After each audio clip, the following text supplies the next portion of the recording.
강성 기득권 노조가 금품 요구, 채용 강요, 공사 방해와 같은 불법 행위를 공공연하게 건설 현장의 집단적 불법 행위를 뿌리 뽑고 법치 질서를 바로 세우겠다는 것을 국민 체감 3호 약속으로 선언합니다.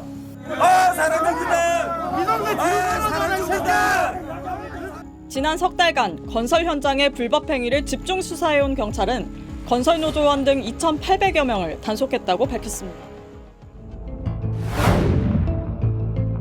노동절인 오늘 영장실질심사를 앞두고 있던 건설노조 간부가 법원 앞에서 분신해서 형님, 저는 억울합니다. 제가 고가 협박범이랍니다. 애들이 악마 무섭습니다.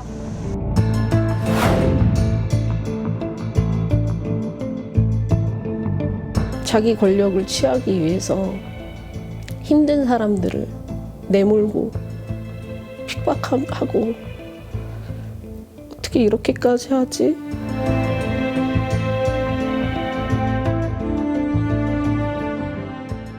우리 국민 대다수는 임금을 목적으로 근로를 제공하는 노동자입니다.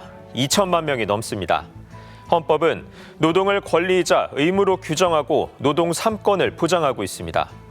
하지만 현실에서 노동자들 시위는 시끄럽고 파업은 불편하며 노조는 기업을 망친다는 시선이 적지 않습니다.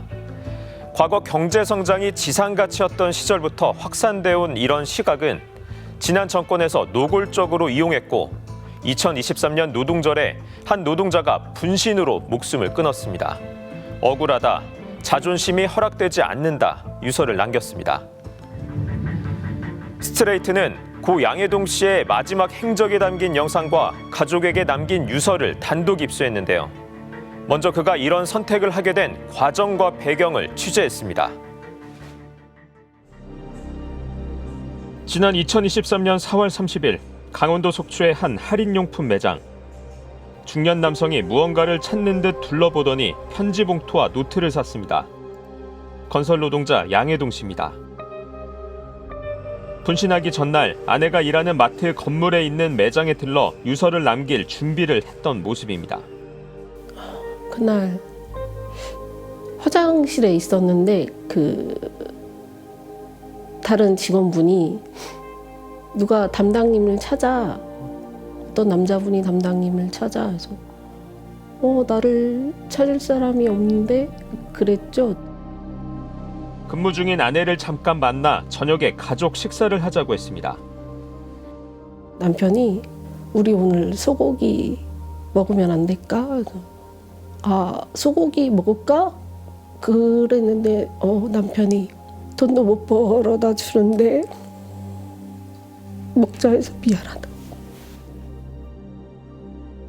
다음 날인 5월 1일 노동절 아침, 양 씨는 구속영장 실질심사를 받으러 집을 나섰고 저 안아주면서 잘 다녀올게 그랬거든요. 네.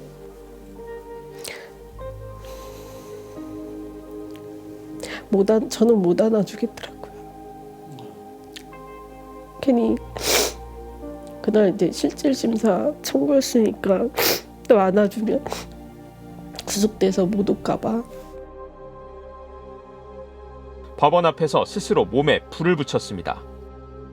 한 20분 지나서 남편한테 전화가 왔어요. 근데 남편이 아니었어요. 경찰이 전화했더라고요.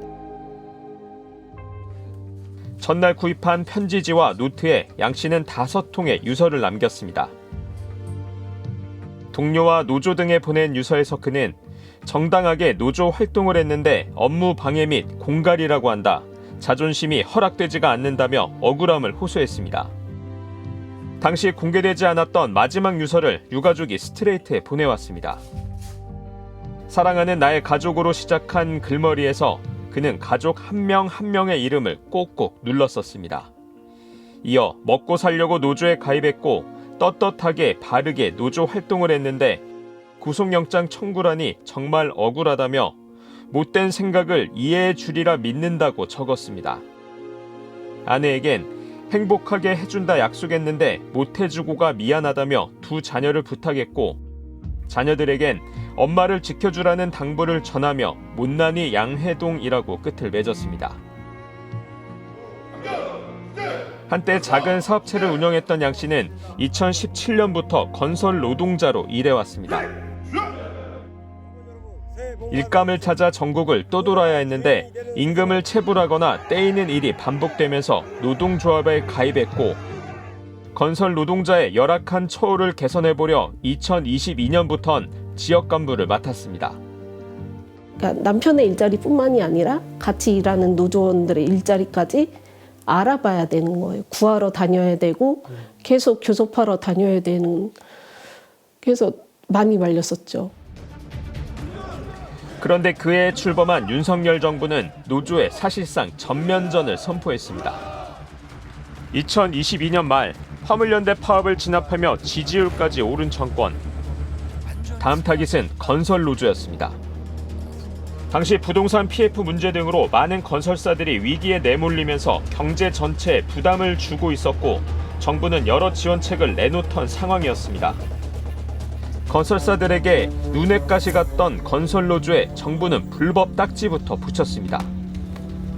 불법을 뿌리 뽑지 않고는 이런 후진국 같고 무법지대의 조폭들이 설치는 이런 것들을 우리 후손들에게 물려줄 수는 없다라는.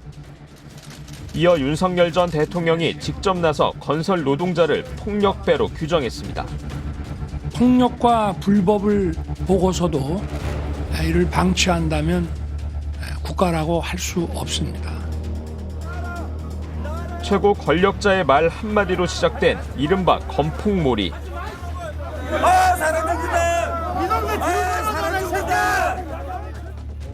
2023년 1월부터 약 2년 동안 민주노총 건설노조 압수수색 22차례, 건설노조원 2,250여 명이 소환조사를 받았고 43명이 구속, 657명이 기소됐습니다.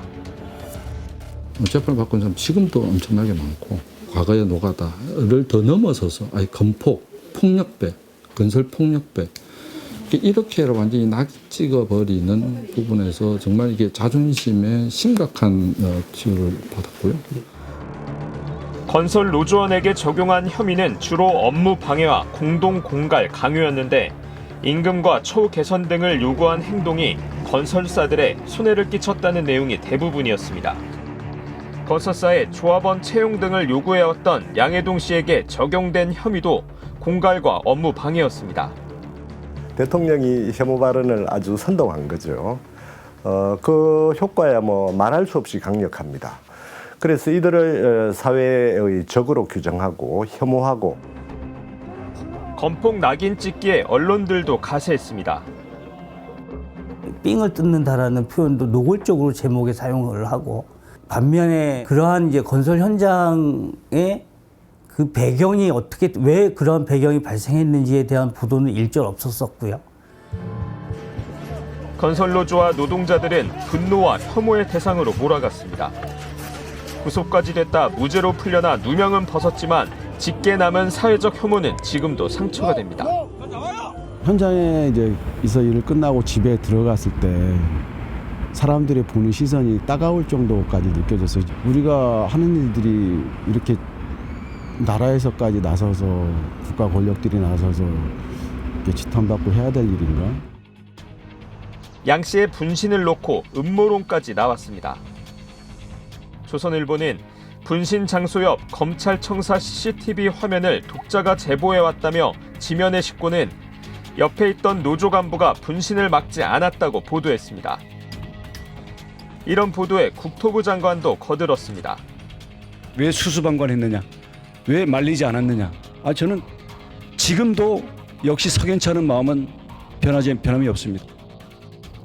심지어 월간조선은 고인의 유서가 일부 조작 또는 대필됐다는 의혹도 제기했습니다. 이런 보도에 노조와 유족이 사자 명예훼손이라며 고발했지만 경찰 수사는 사실상 면죄부로 끝났습니다. 조선일보 보도는 허위사실로 단정하기 어렵고 고의로 보도했다는 증거가 부족하다며 무혐의 처분했고, 월간 조선 보도는 유서필적 감정을 통해 오보임이 드러났지만 유족에게 사과만 했을 뿐 법적 책임은 피했습니다. 분신 방조, 분신 기획, 또 유서 대필 이런 보도를 했을까라고 생각을 해보면 저는 사전에 어떤 의도를 분명하게 설정하고 그 의도를 이제 그 의도에 맞추어서 여론을 형성하기 위한 목적으로. 그리고 조선일보가 독자 제보라고 공개했던 검찰청사 CCTV 영상은 누가 유출했는지 수사로 밝혀지지 않았습니다. 저는 남편을 잃었잖아요. 남편의 명예회복, 제 남편의 무죄를 위해서라면 뭐든지 하겠다라고 했는데 할 수 있는 게 없더라고요. 노동조합에 덧씌워진 혐오는 지난 정부 때만 있었던 건 아닙니다. 하지만 건폭몰이처럼 범죄자 집단으로 낙인 찍는 노골적인 공격들은 그런 혐오를 한층 강화했고 우리 사회 곳곳에 뿌리 깊게 남았습니다. 나와 내 가족, 이웃일 수밖에 없는 노동자들은 그런 시선 속에 인권 같은 기본적인 권리마저 위협받고 있는데요. 그 실태를 취재했습니다. 지난해 12월 서울 잠실 롯데백화점 지하식당가 인근 쿠팡 본사 앞에서 열린 규탄 집회에 참석했던 민주노총 조합원들이 밥을 먹으러 왔습니다. 칼국수를 먹으려 자리를 잡자 노조 조끼를 벗으라고 제지하고 나섰습니다. 우리 조끼 입었다는 이유로 이런 취급을 받아야 되겠어요? 공공장소라며 다른 고객들이 불편해한다는 이유였습니다. 공공장소에서는 어느 정도 이런 에티켓을 지켜주죠? 네, 우리 공공장소 이러고 다 다녀요. 청와대 앞에도 다니고 어디도 다니고. 거부하자 이번에는 사유지라며 조끼를 벗을 것을 재차 요구합니다. 여기는 사유지다. 그러니까 결국 백화점이 정한 기준이라는 건데 노동자를 혐오한다는 거예요, 그게. 저도 노동자입니다. 네? 그러니까. 고객 누구도 항의하지 않았지만 조끼를 입은 노조원은 백화점에 피해를 준다는 혐오와 받고 싶지 않은 고객이란 차별이 깔려 있는 겁니다. 처음에는 좀 황당했고 그다음에 어쨌든 이게 이 혐오나 차별의 경험을 당한 거기 때문에 기분이 좋을 수 없죠. 좋을 수 없고 약간의 그 모멸감도 좀 느꼈고. 논란이 커지자 롯데백화점은 사과했습니다. 하지만 또 다른 노동자인 안전요원을 탓했습니다. 결국에는 보안 노동자의 자의적인 판단에 의한 것이었다라는 식으로 자신들이 져야 될 책임을 이제 그 일하는 노동자들한테 전가하려고 하는 그런 모습이어서 한편으로는 괘씸하기도 하고 한편으로는 좀 서글프기도 하고 왜냐하면 그게 저희가 조선업에서 맨날 겪는 일이거든요. 일본의 다국적 기업인 경국구미 아사히글라스. 업무가 미숙한 노동자에게 징벌용 조끼를 입혀 차별하는 등 회사의 처우가 부당하다며 사내 하청 노동자들이 비정규직 노조를 만들었습니다. 회사는 설립 한 달 만에 노조원 178명을 문자 한 통으로 해고했습니다. 이때 해고된 노조 지회장 차은호 씨. 회사와 소송을 벌여온 차 씨는 지난 2022년 뜻밖에도 서울 남부지방법원에서 출입을 제지당했습니다. 판결문을 떼러갔는데 법원 직원들이 비정규직 철폐라고 적힌 노조 조끼를 문제 삼은 겁니다. 집회 시위의 물품이라고 이제 보는 거죠. 저희는 집회 시위하러 온 게 아니라 처음부터 민원을 보러 왔고 빨리 바로 나간다라고 계속 밝혔는데도 불구하고 출입을 이제 통제하니까. 차 씨는 국가인권위원회에 진정을 냈고 인권위는 청사 내에서 집회 시위 가능성이 없거나 낮음에도 복장을 이유로 청사 출입을 차단하는 건 헌법이 보장하는 행동 자유권을 침해한다고 판단했습니다. 노동조합을 만들었다고 해고된 사람들인데 법원에서 사건을 바로잡아 주는 것도 시간이 걸리는데 도리어 조끼를 벗으라고 했을 때 오는 절망감이나 실망감은 굉장히 큰 거죠. 하지만 법원은 아직도 관련 규정을 바꾸지 않고 있습니다. 우리 사회가 여전히 노동조합에 대한 인식, 노동자들에 대한 인식이 굉장히 좋지 않다. 우리 사회가 훨씬 더 이렇게 발전하고 사회가 나아지는 만큼 인식도 훨씬 좀 높아져야 되는데 도리어 혐오를 조작하고. 서울 중구 세종 호텔 앞 왕복 6차선 도로 한가운데 놓인 10m 높이의 철탑. 세종 호텔 해고 노동자인 고진수 씨가 335일째 고공농성을 벌이고 있습니다. 20년 딱 이제 일식 요리사로 입사해서 일하다가 21년 코로나를 어쨌든 핑계로 이제 정리해고 당하고. 세종 호텔은 코로나19에 따른 경영난을 이유로 고 씨를 포함해 12명을 정리해고했는데 모두 민주노총 소속 조합원이었습니다. 노조는 직원들을 비정규직으로 바꾸는 데 반대해온 노조원들을 해고한 건 노조를 파괴하려는 부당 해고라며 소송을 냈지만 2024년 대법원은 호텔 측 손을 들어줬습니다. 호텔은 이후 적자에서 벗어났지만 복직은 거부했습니다. 다시 복직은 안 된다라고 얘기하는 게 이거는 복직 자체가 정말 어려워서 한 게 아니라 노조를 파괴하기 위해서 했다라는 것을 계속 증명하고 있구나. 여성 긴급전화 1366 서울센터. 상담 노동자들은 1년마다 재계약을 해야 하는 데다 주말도 휴일도 없는 24시간 365일 3교대 근무인데 정원 16명은 채워주지 않고 있습니다. 이들은 지난해 3월 노조를 설립하고 정상적인 근무를 위해 정원을 채워달라며 단체 교섭에 들어갔습니다. 저희가 직원을 뽑지 않아서 1년 동안 많게는 6명, 적게는 지금은 3자리가 비어 있거든요. 교섭 자리에서 이거 안 뽑냐 했더니 다른 센터는 더 없는 데도 있다, 상담원이. 또 CCTV를 직원 감시용으로 쓰지 말라, 센터장이 쓰는 컵 씻는 일을 거부하는 등 근무 환경 개선도 요구했습니다. 아침에 오면은 센터장님 문을 열어줘야 되고 또 이제 컵 씻고 이제 이런 것들을 그때 얘기를 했던 거예요. 하지만 사측의 입장은 별로 달라지지 않았고 노조에 대한 적대감만 드러냈습니다. 출근을 해서 상담을 하다가 교섭 시간에 잠깐 나가서 교섭을 하고 다시 들어와서 이제 업무를 한 거예요. 근데 그 시간이, 그러니까 이게 측정이 가능하잖아요. 1시간 47분을 급여 삭감을 한 거예요. 노조에 가입하면 재계약이 안 될까? 노조를 멀리하는 분위기가 생겨났고 현재 노조원은 2명만 남았습니다. 임금 인상과 최저임금제 도입을 비롯해 주 5일제, 주 52시간제 등 근로조건 개선, 고용 안정과 4대 보험 같은 사회보장 제도까지 노동운동이 일궈낸 성과에서 노동조합은 중심적 역할을 해왔지만 한때는 국가의적 빨갱이로, 그리고 이제는 폭력배 범죄자라는 낙인까지 노조를 향한 편견과 혐오는 달라지지 않고 있습니다. 노동조합에 대해서 혐오 표현을 그냥 언론과 자본이 요구하는 대로 시민들이 성찰하지 않고 발언하게 되면 결과적으로 내란이나 우리 사회의 극우화나 이런 것을 불러일으키고 또 빈부격차나 비정규직의 차별 이런 것들을 더 심화시킬 수 있다라고 하는 사실을 꼭 기억해 주시면 좋겠습니다. 우리나라 노조 조직률은 세계 최하위 수준으로 수십 년째 10%대에 머물러 있습니다. 법 제도가 부족하고 기업들이 노조 설립을 꺼린 탓이 크지만 노조에 대한 편견의 영향도 작지 않습니다. 특히 외환위기 이후 비정규직이 급격히 늘면서 노조는 정규직들의 귀족노조라고 공격받았고 노조의 울타리 밖에 있는 더 많은 노동자들은 더욱 심각한 차별과 멸시에 고통받고 있습니다.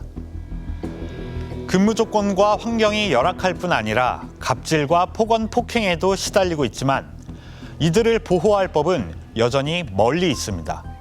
노동자들의 목소리를 들어봤습니다.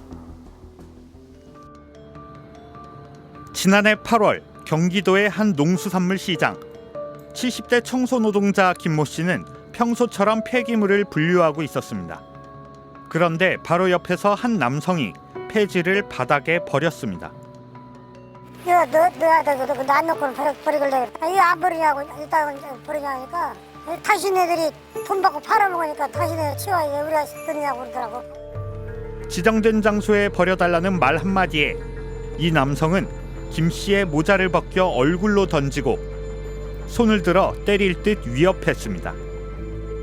맥살을 잡고 막 흔들고 막 그러니까 어디로서 이제 내가 안 했는데.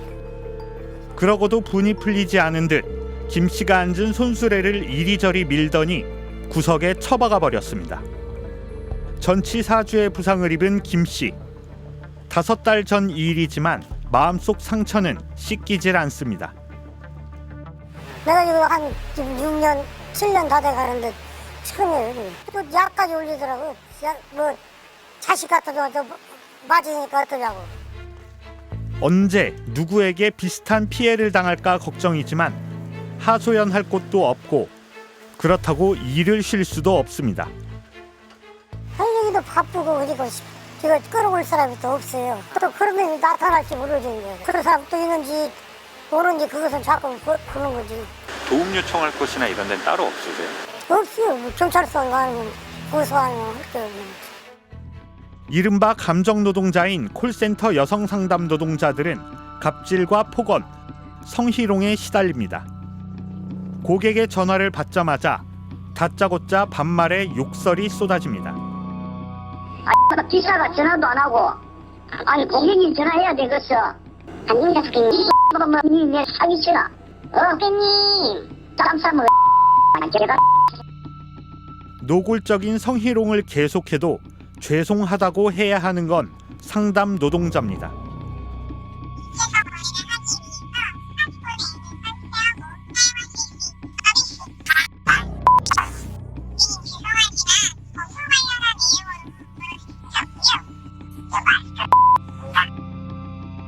말 한마디, 인사 한마디, 숨소리 한마디까지 저희는 점수를 매겨서 월급을 받는 사람들이 되었습니다. 고객들은 다 알고 계시기 때문에 그거의 지위를 이용한 뭐 폭언과 같은 상황들은 저희가 항상 노출이 되어 있습니다.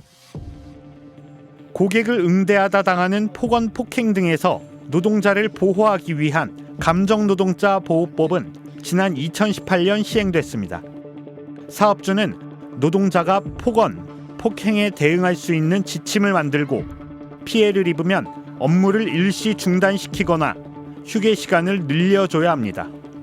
그러나 지침을 안 만들거나 교육 등 예방 조치를 안 해도 처벌할 법적 근거는 없습니다. 지침이 있다 해도 성희롱이나 폭언에 적게는 2번, 많게는 5번까지 고객에게 자제를 요청한 뒤에야 중단할 것을 권고하고 있어 피해 즉시 전화를 끊을 수도 없습니다. 그러면 그 사이에 3번, 4번 욕을 먹거나 성희롱을 당하고 있는 거거든요. 더 먹어야 됩니까? 이러면 이 감정노동자 보호조치라고 하는 법의 취지와 오히려 역행한, 취지를 역행하는 형태의 매뉴얼들이 보급되고 있다는 거죠.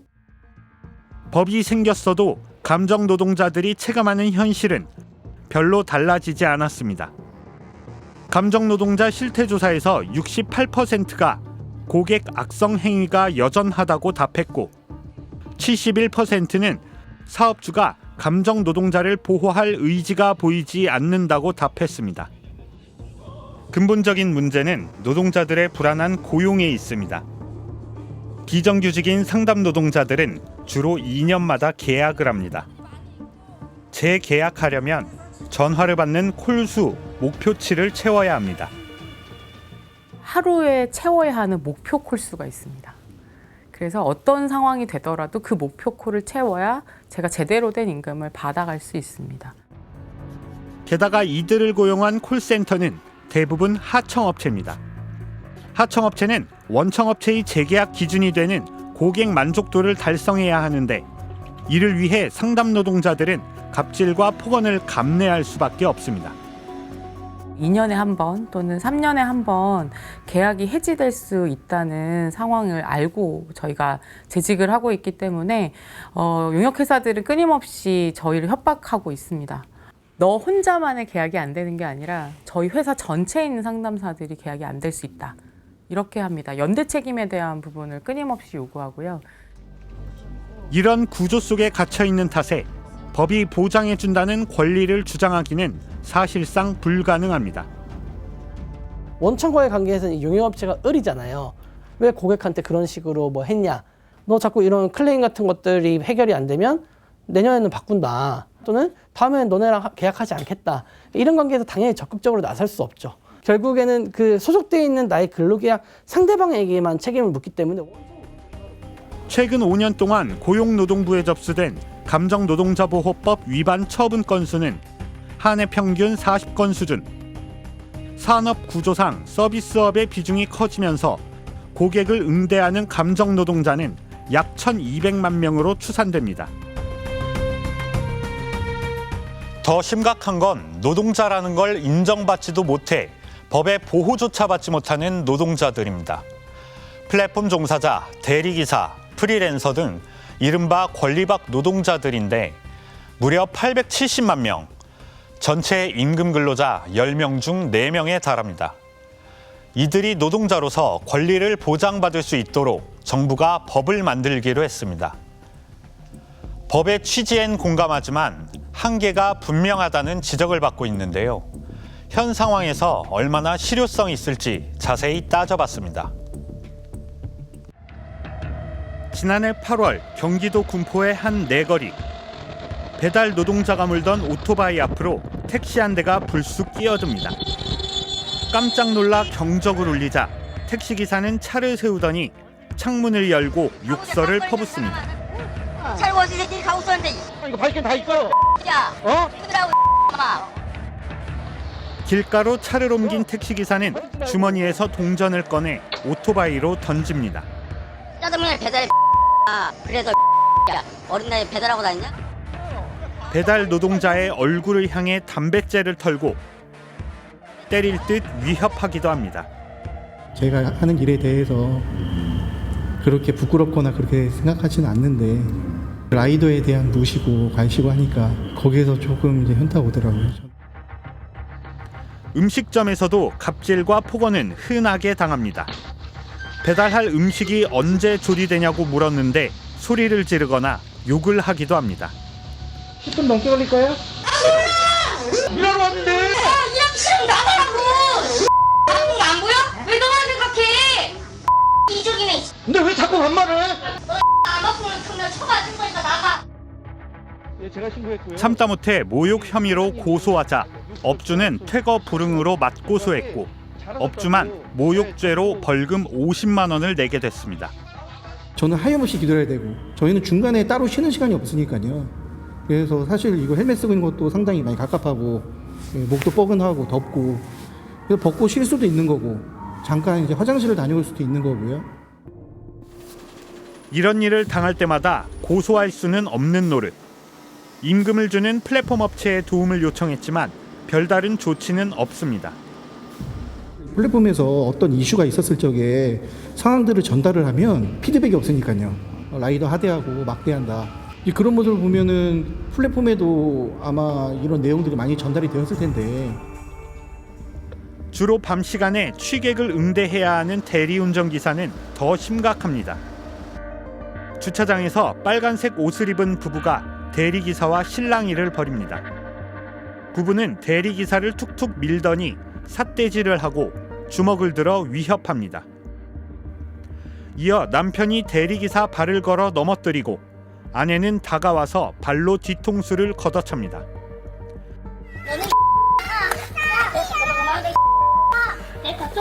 여보, 뒤질래? 너 오늘 마지막이야? 이거잖아. 대리기사가 도착한 뒤에도 20분 넘게 전화를 받지 않자 항의했다가 당한 일입니다. 경찰이 출동해 폭행은 끝났지만 그날 이후 깊은 트라우마가 남았습니다. 나갈 때마다 호흡이 갑자기 가빠지고 막 가슴이 쿵쾅거리고 어쩔 수 없죠. 돈은 벌어야 돼, 먹고 살아야 되니까. 지난해 11월 대전에선 만취한 고객이 대리기사를 차량에 매단 채 1km 넘게 달려 숨지게 했습니다. 과속 방지턱을 넘을 때 차가 덜컹거려 잠을 깨웠다는 게 이유였는데 경찰 조사 결과 당시 대리기사는 과속이나 난폭 운전을 하지 않았습니다. 이 사고에 대해 노동부는 재해 원인이 사업주의 감정노동자 보호법 등 산업안전보건법 위반은 아니어서 노동법을 적용할 수 없다고 밝혔습니다. 법이 규정한 노동자에 속하지 않기 때문에 취객을 상대하지만 감정 노동자도 아니고 일하다 죽거나 다쳐도 산재 처리는 안 된다는 겁니다. 도저히 안 돼서 콜센터에 전화를 해니까 술 먹으면 그럴 수 있으니까 기사님이 참으시고 잘 설득해서 어떻게 잘 운행을 잘 해주셔라. 이런 권리박 노동자를 보호하겠다며 정부는 1호 노동법안으로 일하는 사람 기본법을 만들기로 했습니다. 타인을 위해 노무를 제공한 사람은 누구나 노동자로 보호한다는 내용으로 안전하고 건강하게 일할 권리 등 8가지 권리를 명시하고 사용자는 성희롱, 괴롭힘 금지, 안전, 건강 등 노동자의 기본 인권을 보장해야 한다는 내용이 명문화됩니다. 노동자 추정제도 도입합니다.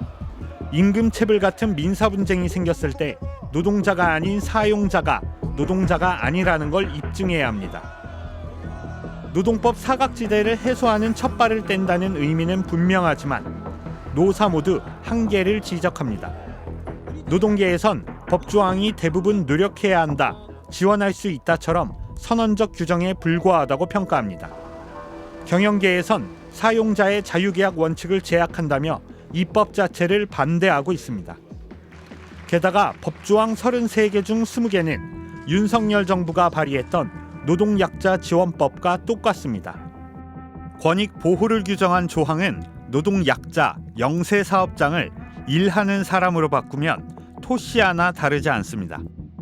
참고했다 수준이 아니고 100개 왔다 수준으로 볼 수 있는 조항들이 많습니다. 그러니까 이제 애초에 철학 자체가 같은 거죠. 선언적인 문구 이상 실제 현실을 개선시킬 수 있는 내용이 거의 보이지 않는다라는 점. 무엇보다 실효성을 강제할 처벌 조항이 없습니다.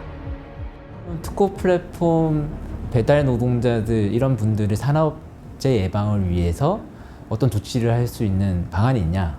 일하는 사람 기본법에는 없어요.